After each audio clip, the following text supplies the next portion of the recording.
Russia is calling time on illusions.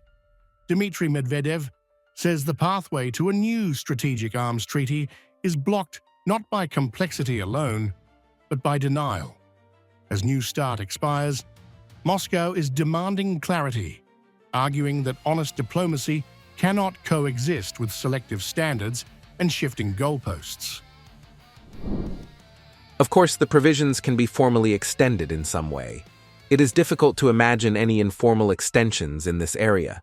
There is an understanding, which was also discussed in Abu Dhabi, that both sides will take responsible positions and both sides recognize the need to begin talks on this issue as soon as possible.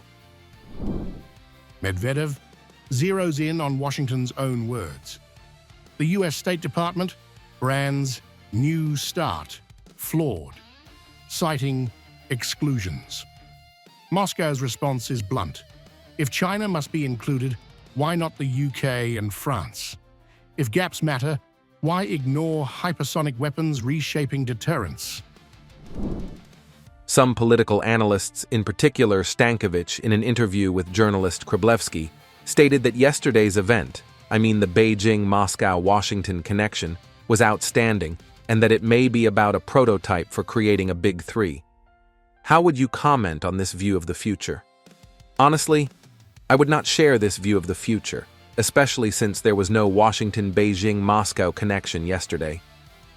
Yesterday, President Putin spoke with Chairman Xi, and then Chairman Xi separately spoke with President Trump. These were different conversations, so I cannot share this point of view. The message is not theatrical, it is surgical. By redefining the terms after the fact, Medvedev warns, Washington signals something deeper, that under such conditions, a successor treaty is structurally impossible. Arms control, he suggests, cannot survive if sincerity is replaced by convenience.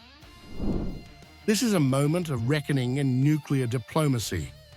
Medvedev urges the United States to acknowledge the deadlock openly, not dress it up as reform. Without candor, he implies, the post-New START era risks drifting into unconstrained competition, where restraint collapses under the weight of mistrust.